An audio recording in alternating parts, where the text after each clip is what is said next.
savez que pendant 3 siècles, les premiers chrétiens étaient persécutés de manière terrible et ça a continué à travers l'histoire d'une manière ou d'une autre.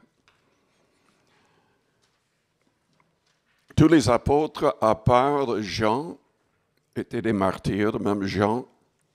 Ils ont essayé de le faire mourir, mais il n'est pas mort.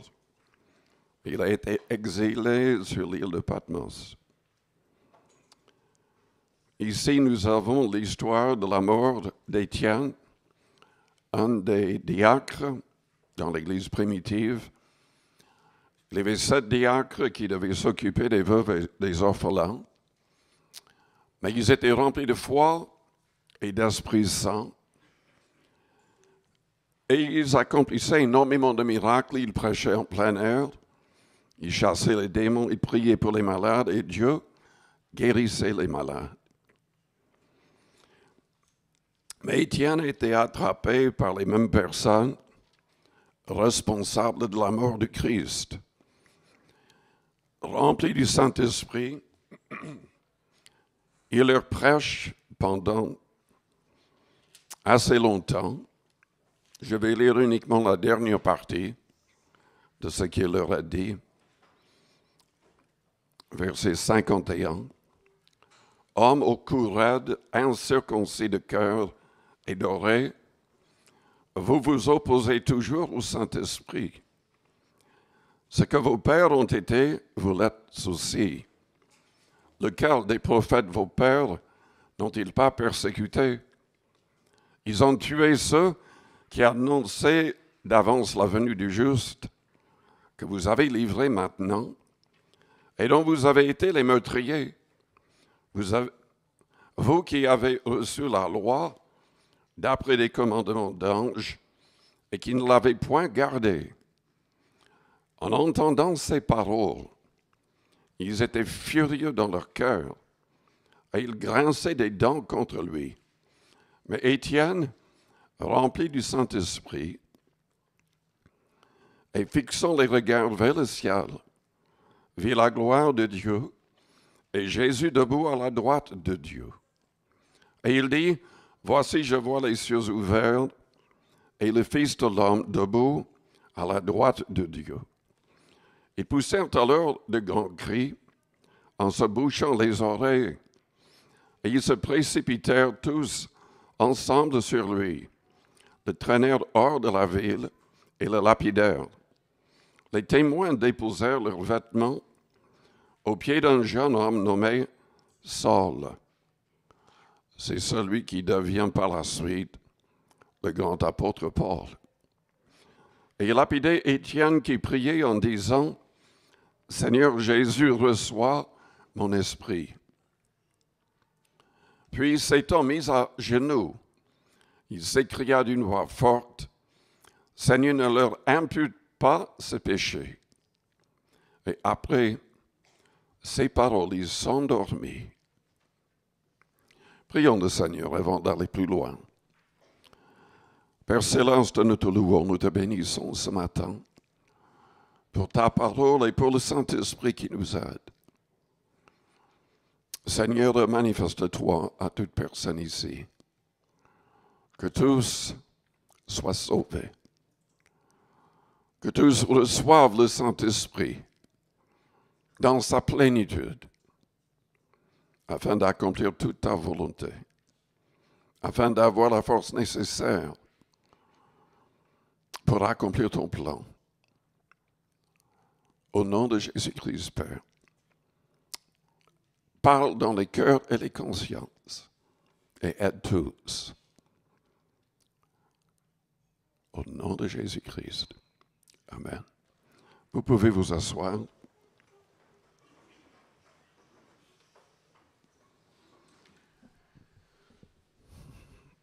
Malheureusement, la persécution ne va pas s'arrêter. Si vous connaissez les prophéties de la Bible, tout sera de pire en pire parce que même la Bible prédit qu'un faux Christ, avec de fausses croyances, va prendre le contrôle du monde entier. Ça va commencer même en Europe, avant de prendre le contrôle de tout. Et dans l'Apocalypse, au début, la Bible parle de chrétiens décapités. Il y aura un grand nombre de martyrs. Déjà, selon la Bible et à travers l'histoire, tous ceux qui vivent pieusement en Jésus-Christ sont persécutés, seront persécutés, Paul a dit. Et c'est le cas. Jésus-Christ, il nous invite, il nous demande de nous réjouir dans le contexte de la persécution. Mais comment le faire? Comment le faire? Paul disait même, soyez toujours joyeux. Mais réfléchissons, les gens étaient en train de donner leur vie. Paul a passé énormément de temps en prison parce qu'il présentait l'Évangile. Et si l'histoire est vraie, il est mort, crucifié, en l'an 66, la même année, où l'apôtre Pierre a été crucifié. Et tous les apôtres ont trouvé la mort.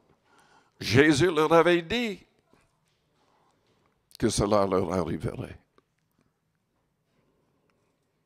Comment faire face à tout cela? Moi, je vous dis, nous avons besoin de la plénitude du Saint-Esprit. Avant le jour de la Pentecôte, tous les disciples avaient abandonné le Christ. Il est vrai qu'ils ne comprenaient pas tout. Pierre l'a renié en blasphémant. Et pourtant, Jésus lui avait dit que cela arriverait. Il a dit, non, j'irai jusqu'à la mort.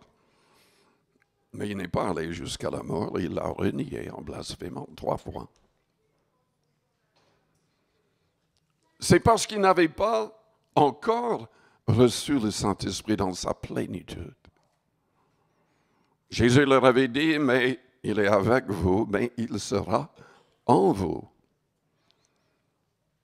Et avant de monter au ciel, le Seigneur leur a dit d'attendre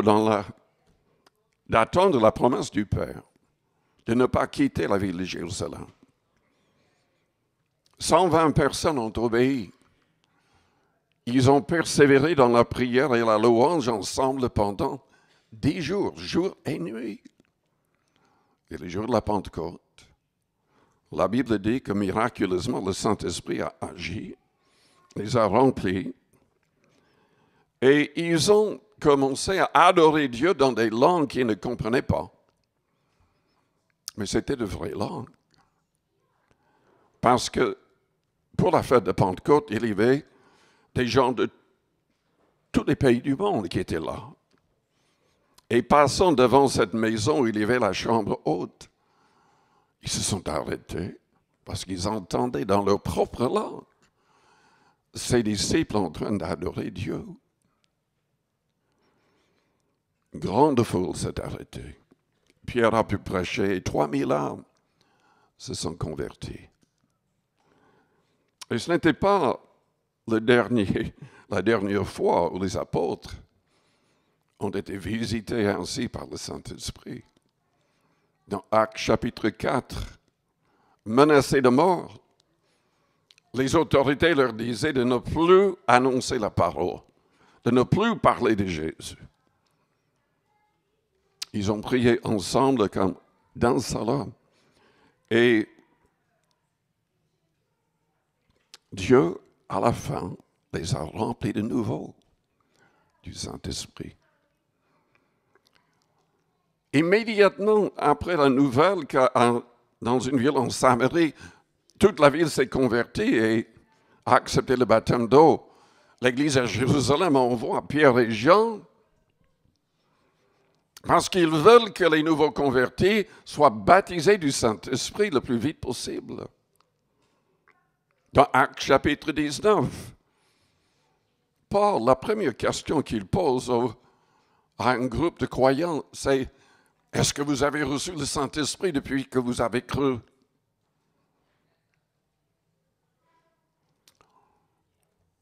Ils ne l'avaient pas. Ils n'étaient même pas baptisés d'eau correctement. Donc, il les baptise d'eau. Il leur impose les mains et tous se mettent à adorer Dieu en d'autres langues, comme les apôtres le jour de la Pentecôte. Et ils prophétisent en plus. Et ensuite, il y a Pierre qui s'est laissé conduire par le Saint-Esprit. Il prêche dans la maison de Corneille. La maison est remplie de personnes, tous des non-juifs.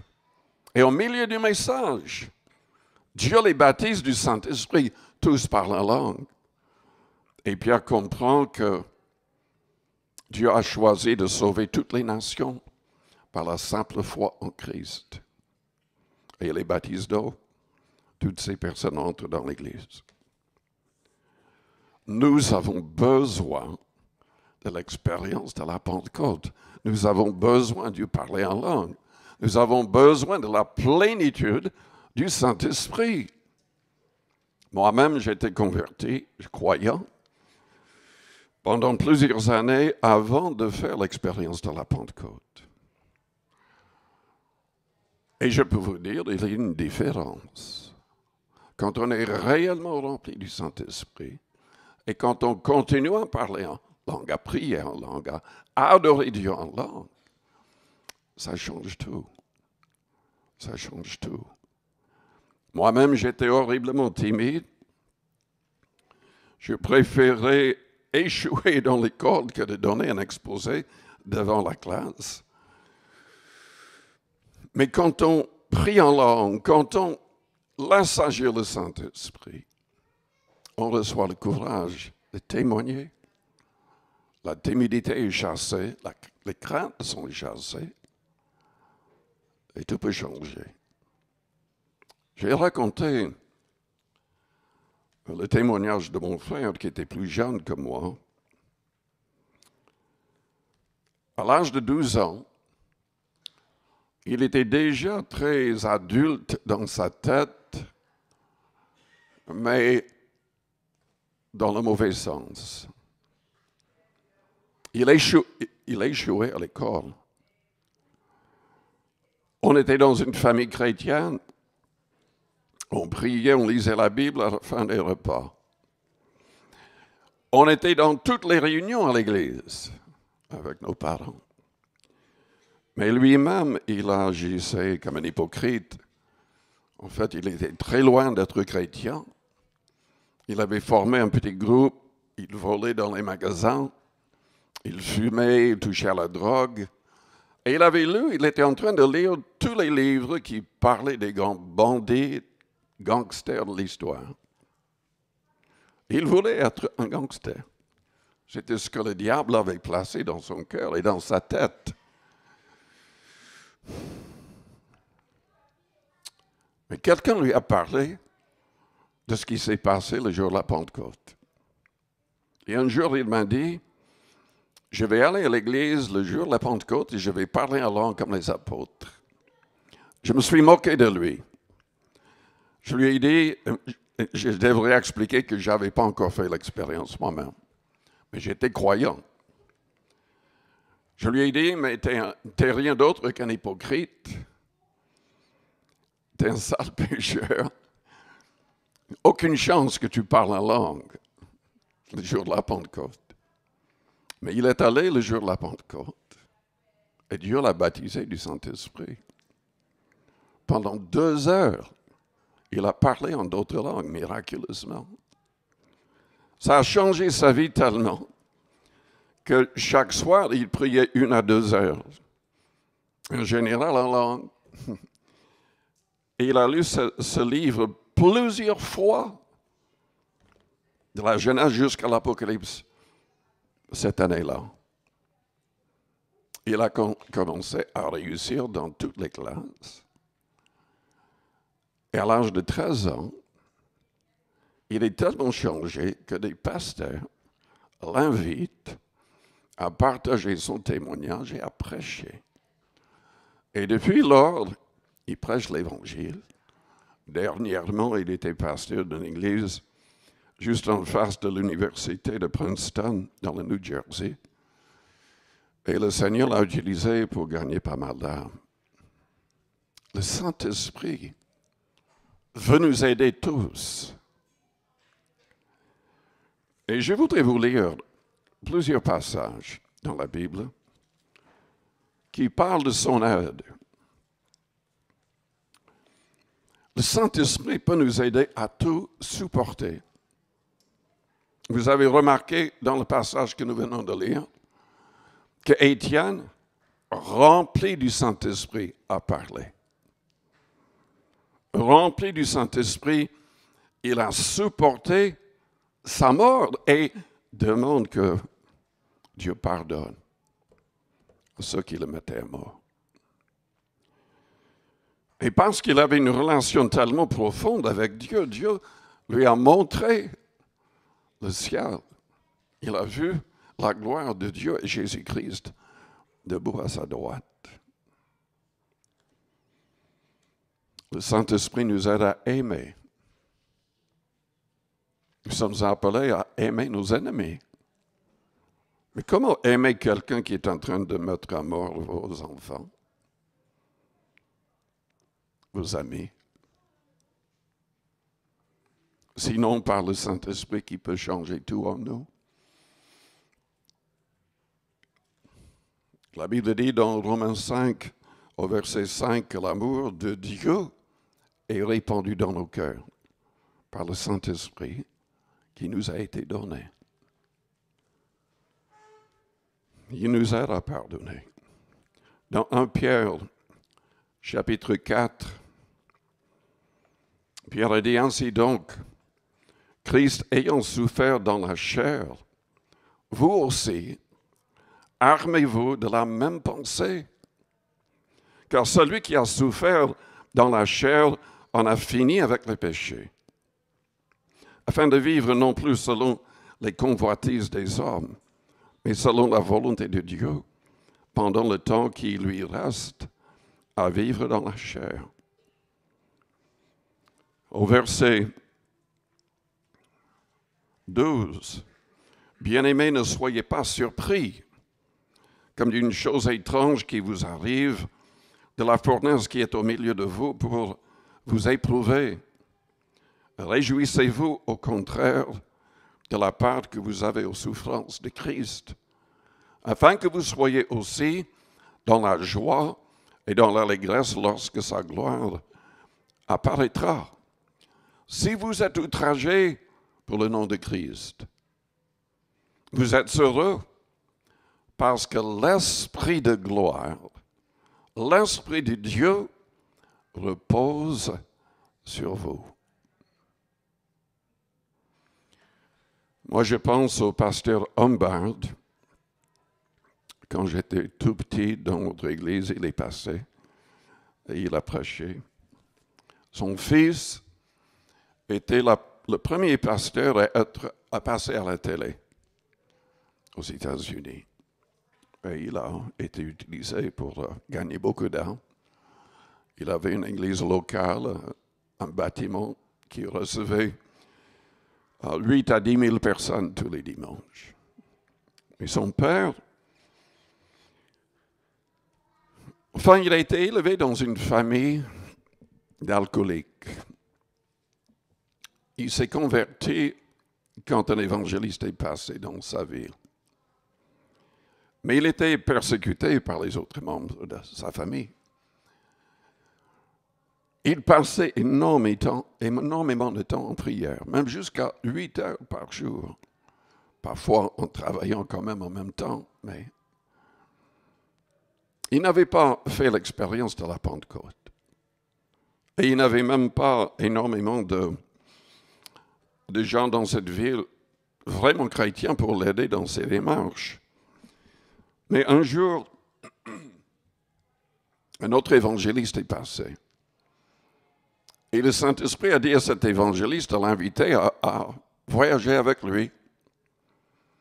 Il a accepté, il devait simplement l'aider avec pas mal de choses.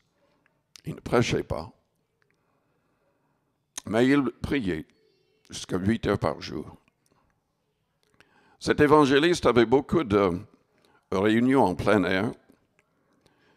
Et un jour, il y avait 5000 personnes en plein air. Et il s'est tourné et a demandé, j'oublie son prénom, mais M. Humbert, quoi, qui n'était pas très âgé à l'époque, qui n'était pas encore marié. Il lui a dit, mais le Seigneur m'a dit que c'est toi qui dois prêcher. Il n'avait jamais prêché. Il ne savait pas comment prêcher. Mais l'évangéliste insistait, disant, mais si tu ne prêches pas, personne ne va prêcher. Dieu m'a dit que c'est toi qui dois le faire. Finalement, il a accepté. Il ne savait pas du tout ce qu'il allait dire. Il s'est levé. Et quand il a ouvert sa bouche, pour la première fois de sa vie, le Saint-Esprit a pris le contrôle de sa langue. Et pendant 20 minutes, il a prêché dans une langue qu'il ne comprenait pas. Et dans cette foule de 5000 personnes, il y avait 500 qui étaient de l'Allemagne. Pendant 20 minutes, il avait prêché en allemand. Et toutes ces personnes se sont levées, se sont avancées et ont placé leur confiance en Jésus-Christ. Ça n'arrive pas souvent. En général, selon la Bible, il faut prier pour avoir le don de l'interpréter quand il y a une langue. Mais là, Dieu a agi directement par cette sorte de prédication. Le Saint-Esprit peut accomplir des choses vraiment exceptionnelles, mais nous avons vraiment besoin de lui. Dans 2 Corinthiens, chapitre 6,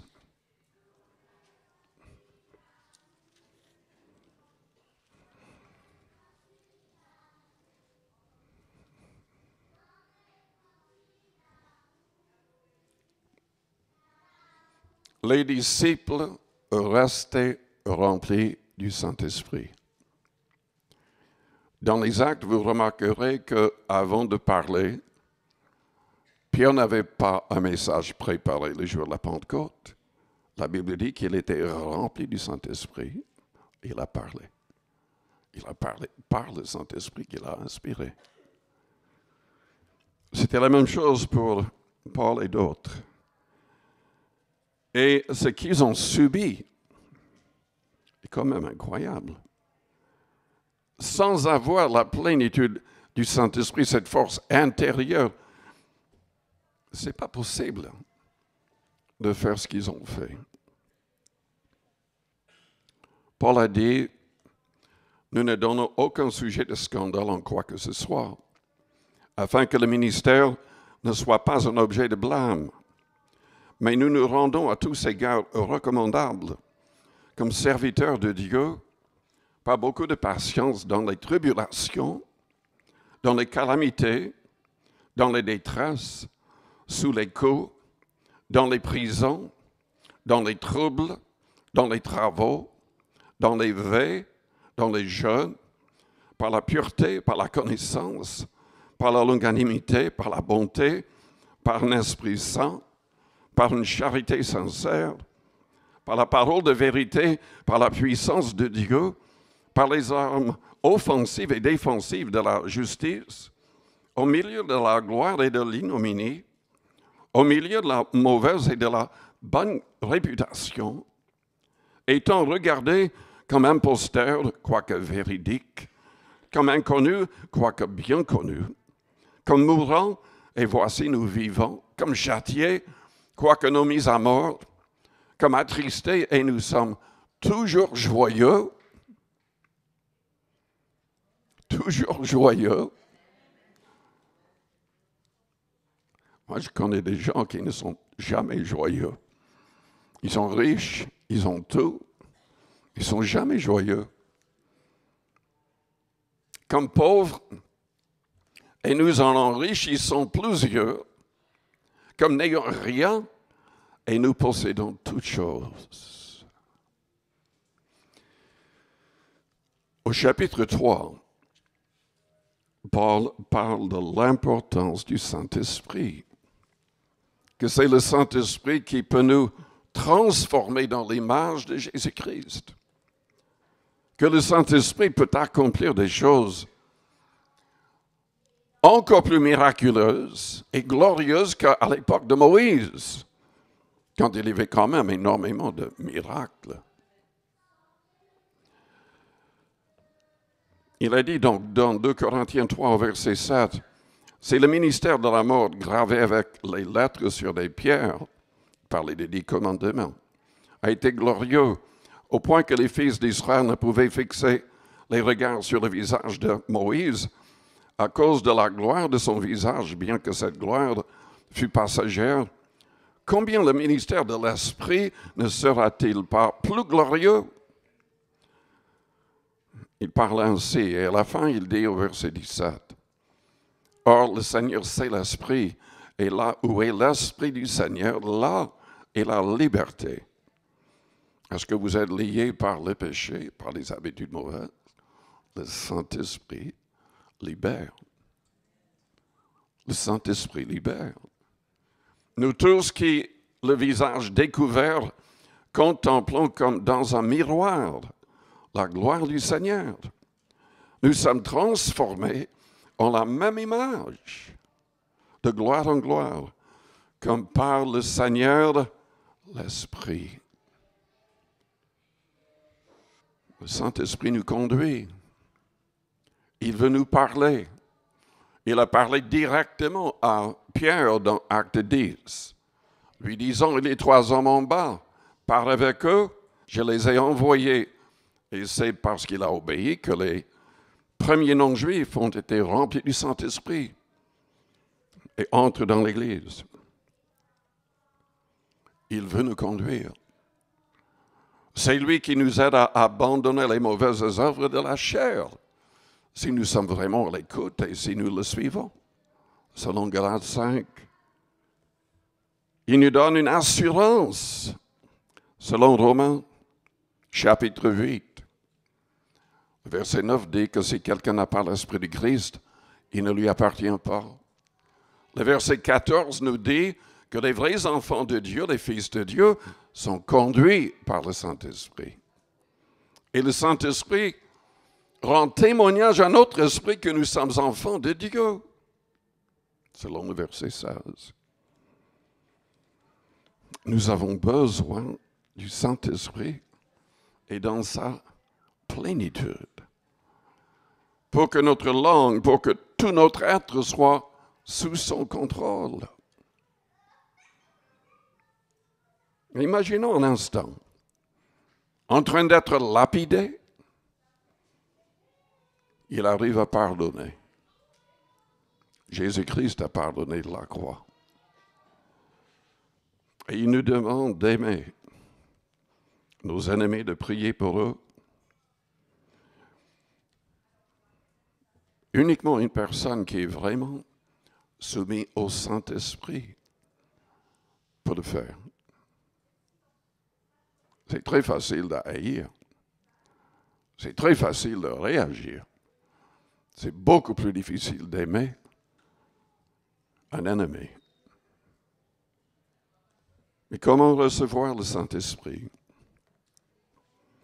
Le jour de Pentecôte, Pierre a dit à la foule, « Repentez-vous, que chacun de vous soit baptisé au nom de Jésus-Christ, et vous recevrez le don du Saint-Esprit. » Mais il faut une pleine repentance. Nous devons accepter que Dieu change notre manière de penser, notre manière de parler, notre manière d'agir et de réagir. Nous devons renoncer à tout péché. Nous devons renoncer à nous-mêmes, à notre propre volonté.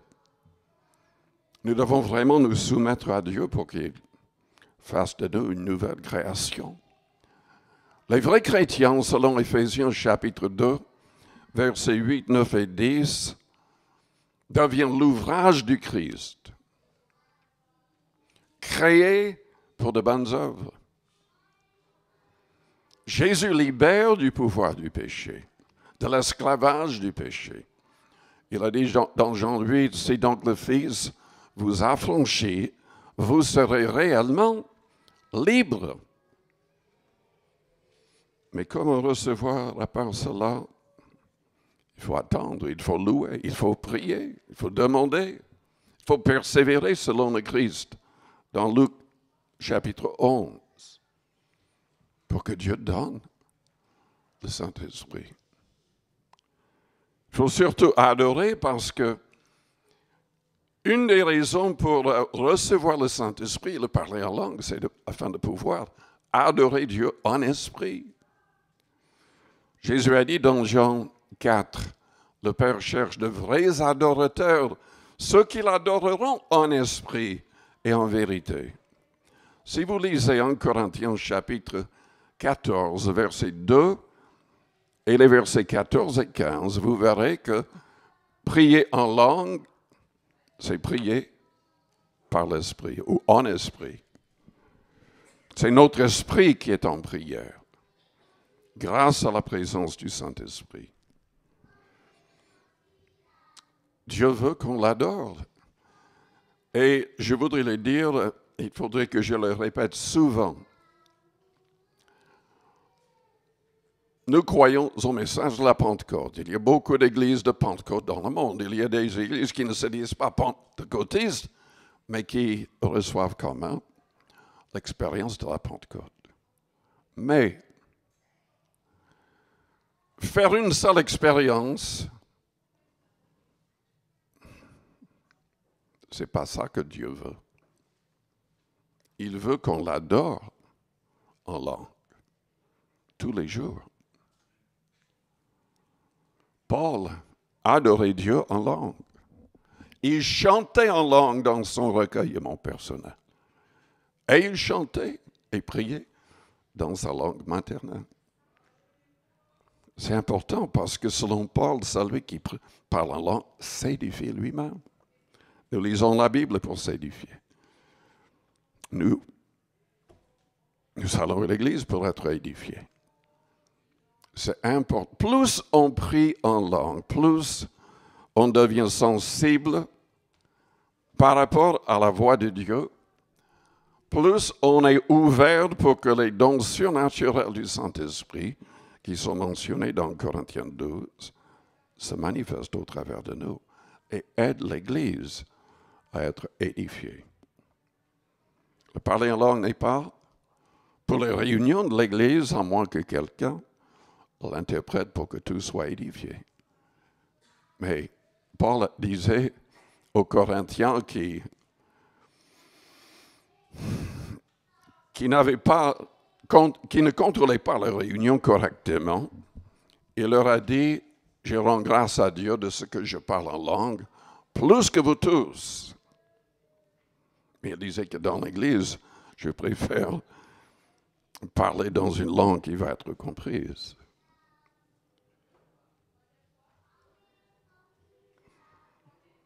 Nous devons attendre, nous devons persévérer pour recevoir. Et nous devons surtout vouloir devenir un gagneur d'âme, un témoignage. Parce que quel est le but à part pouvoir adorer Dieu? Quand on prie en langue, on devient plus fort, on s'édifie. Jésus a dit dans Acte 1 au verset 8, vous recevrez une puissance, le Saint-Esprit survenant sur vous, et vous serez mes témoins. À Jérusalem, en Judée, en Samarie, et jusqu'aux extrémités de la terre. Le parler en langue est un signe. Il a dit dans Marc 16, en mon nom. Il a dit, voici les signes qui accompagneront ceux qui auront cru en mon nom. Ils chasseront les démons. Ils parleront de nouvelles langues. C'est principalement pour notre recueillement personnel. À moins que Dieu nous donne un jour une langue qui va pousser 500 personnes à se convertir. Ça peut arriver. Mais nous avons besoin de la plénitude. Parce que nous serons de plus en plus persécutés en tant que chrétiens. Ça ne va pas s'améliorer. Nous serons en face de la mort. Peut-être tous. Il faut prier que tous les chrétiens dans le monde entier fassent l'expérience de la Pentecôte. Et Paul a dit, c'est à nous de nous entretenir. Jude l'a dit aussi. Nous devons nous entretenir priant par le Saint-Esprit. Nous devons rester remplis de l'Esprit. Selon Éphésiens chapitre 5, au verset 18 à 20. Chantons dans nos cœurs des psaumes, des hymnes, des cantiques spirituels. Et rendons grâce à Dieu pour toutes choses au nom de Jésus-Christ. Même pour les moments difficiles. Soyez toujours joyeux, Paul a dit. Et il nous a dit comment? Dans Philippiens 4. Réjouissez-vous toujours dans le Seigneur. Je le répète, réjouissez-vous.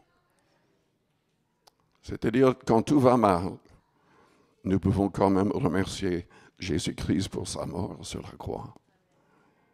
Nous pouvons remercier le Seigneur parce qu'il est parti nous préparer une place selon sa promesse de Jean, chapitre 14. Et aussi parce qu'il a promis d'être avec nous jusqu'à la mort et au-delà. Je vous invite à fermer vos yeux, à courber vos fronts, avec les yeux fermés, les fronts courbés.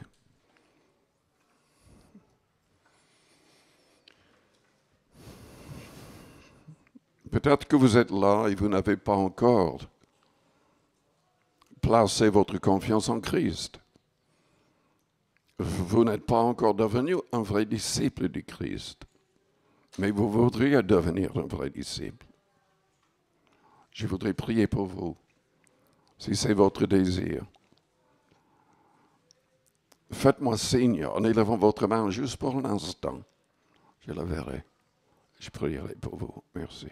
Plusieurs personnes. Oui, merci. Soyez bénis. Vous pouvez baisser vos mains. Est-ce qu'il y a quelqu'un d'autre? Merci. Merci. Je vous invite à répéter une prière après moi. Si vous priez avec foi, vous commencerez une nouvelle vie en Christ. Non, ce n'est pas assez simplement de prier. Nous devons agir. C'est nécessaire de se faire baptiser. C'est nécessaire de persévérer pour recevoir la plénitude de l'Esprit. Bien que de parler en langue n'est pas indispensable au salut, c'est vraiment nécessaire si vous voulez avoir la force pour tout confronter dans votre vie.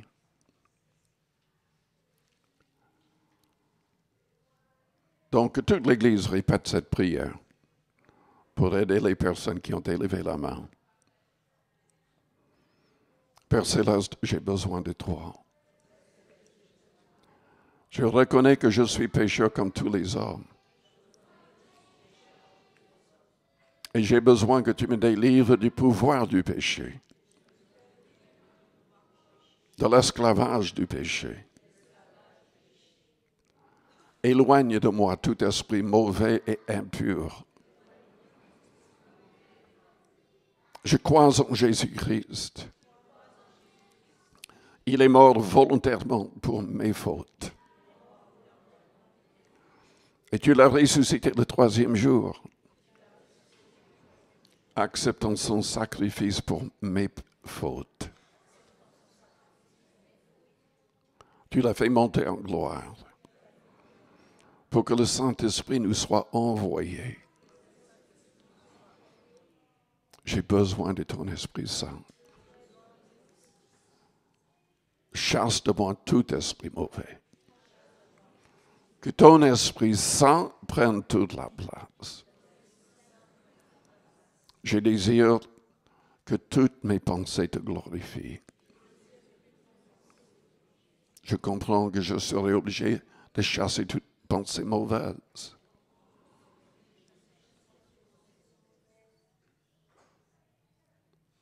Mais je désire que toutes mes pensées soient captives à la pensée de Jésus-Christ. Je désire que mes paroles te glorifient. Donne-moi la capacité d'aimer et de bénir ceux qui me maudissent. Change ma manière d'agir et de réagir. Je place tout à tes pieds, Seigneur Jésus. Sois le Seigneur de chaque détail de ma vie. Que je devienne un modèle de foi et de pureté. Un modèle d'amour. Au nom de Jésus-Christ. Là, à votre place, priez à votre manière aussi. La Bible dit, si nous confessons nos péchés, il est fidèle et juste pour nous les pardonner et nous purifier de toute iniquité. Quiconque invoquera le nom du Seigneur sera sauvé.